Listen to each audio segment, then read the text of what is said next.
Salut Lombardia! Oggi esiste la sciagurata tendenza di considerare le nostre lingue locali lombarde, il lombardo senz'altro aggiungere, dei dialetti e per giunta dei dialetti dell'italiano. E tutto questo è una sonora fesseria. Le lingue lombarde hanno pieno statuto e dignità di lingue perché hanno un proprio e autonomo peculiare profilo morfosintattico, grammaticale, lessicale naturalmente, e per questa ragione sono delle lingue a tutti gli effetti. Dialetti possono essere considerati semplicemente da un punto di vista, da una prospettiva sociolinguistica, perché purtroppo al giorno d'oggi i cosiddetti dialetti sono ristretti soprattutto alle fasce d'età più avanzate e ad ambiti umili, per così dire, del quotidiano, del familiare, del rustico, del contadinesco, e per questa ragione sono lingue un po' atrofizzate, purtroppo sempre meno impiegate ed anacquate. Nonostante questo hanno piena dignità di lingue ed è giusto considerarle come tali, nonostante, come detto, il fattore sociolinguistico. L'altra sonora sciocchezza è rappresentata dal fatto secondo cui per taluni sarebbero addirittura dei dialetti dell'italiano, cioè del fiorentino letterario, quando in realtà il lombardo e il toscano fanno parte di due sottofamiglie romanze differenti e ben distinte.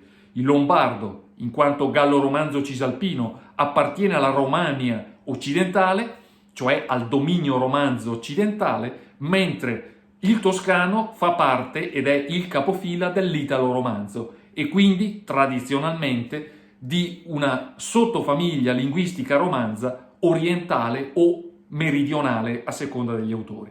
Stiamo dunque parlando di due domini differenti e per tale ragione ritenere il lombardo un dialetto e per di più un dialetto dell'italiano resta veramente qualcosa di spoetizzante e ridicolo. Come dobbiamo dunque considerare le lingue lombarde? Dobbiamo considerarle delle lingue a tutti gli effetti e proprio per questa ragione vanno difese, promosse e valorizzate come tali, mettendo da parte la diffusa ignoranza che purtroppo è stata cavalcata anche da certi linguisti toscocentrici e romanocentrici, che per di più inseriscono a forza nell'italo-romanzo lo stesso gallo-italico. Diciamo che non sono molto affezionato all'etichetta di gallo italico perché confonde le acque. È sicuramente datata, impiegata dal Biondelli e dall'Ascoli, ma nonostante questo è impropria perché è stata utilizzata per sistemare un po' le nostre lingue in quel limbo compreso tra francese e italiano, chiamandole perciò gallo italico. Ma è un termine che fa confusione e non rende giustizia alle nostre lingue. Pertanto sarebbe meglio considerarle gallo-romanzo, cisalpino o cisalpino, tenendo ben presente comunque sia che il grosso delle lingue padano-alpine è per l'appunto rappresentato da questo gallo-romanzo cisalpino in cui possiamo includere il gallo italico e il ladino in senso lato. Come sapete, il Veneto ha un proprio peculiare profilo, modellato sul prestigio del veneziano, e per questa ragione non è ritenuto pienamente, o meglio, non è ritenuto per nulla gallo italico. Un caso similare è quello del ligure, che però viene inserito solitamente nel novero delle lingue gallo-italiche. Abbiamo dunque tutto il diritto e pure il dovere di considerare lingue le varianti del lombardo e perciò difenderne la veridicità, la dignità, il giusto statuto glottologico e promuoverle a dovere. E prima di tutto questo utilizzarle, impiegarle in più situazioni possibili e non semplicemente nell'ambito rustico e familiare.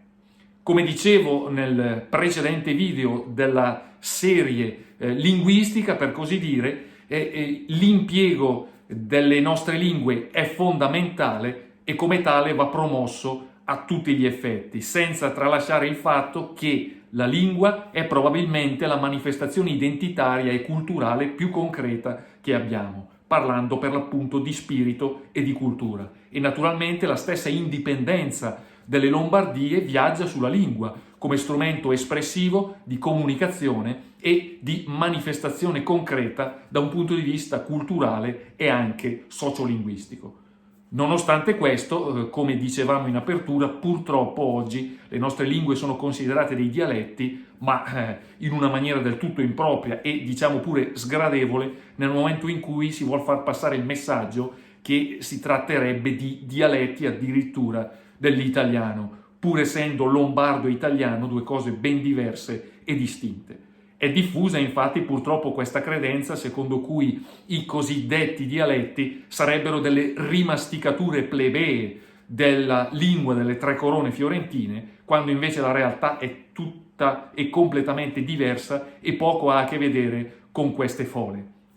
Abbiamo perciò il diritto e il dovere di dire come stanno le cose, di promuovere le nostre lingue, di utilizzarle e soprattutto di promuovere a lingua nazionale il milanese classico volgare emendato, perché come avevo già avuto modo di ricordare è la lingua lombarda più prestigiosa, meglio codificata e se vogliamo tra virgolette più pura, perché non ha influssi esterni, a differenza dell'orobico che subisce l'influenza veneta, dell'emiliano, sempre emiliano cosiddetto, come avevo già accennato, che subisce l'influsso toscano, e del piemontese, che invece subisce l'influenza del francese.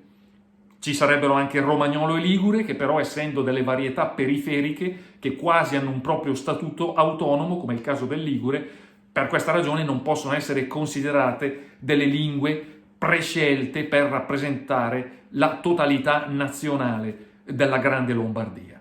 Mi rendo conto che tale scelta possa risultare indigesta a taluno, ma dal mio punto di vista e dal punto di vista lombardista devo dire che invece sarebbe una scelta sensata, fondata e razionale, perché darebbe una lingua formidabile, ben codificata, con un grande prestigio anche letterario e che avrebbe così tutte le carte in regola per assurgere a lingua nazionale e lingua unificante ed unificatrice di tutte le Lombardie. Perciò, di fronte al dissidio, al bivio, lingua o dialetto, per quanto riguarda il lombardo inteso anche solo come famiglia linguistica, famiglia di lingue, abbiamo tutto il diritto e il dovere di considerarlo lingua a tutti gli effetti, nonostante la sociolinguistica e la mentalità toscocentrica e romanocentrica ci remino contro. Ebbene, perciò, precisare da subito che questa sorta di corso sui generis che mi propongo di portare avanti deve basarsi sulla verità fatta e finita e concreta di lingue, cioè di lingue lombarde o di lingua lombarda considerata come insieme di varianti denominate e denominabili come lombarde. E aggiungo anche che per lombardo senz'altro possiamo considerare anche lo stesso milanese. Salut Lombardia!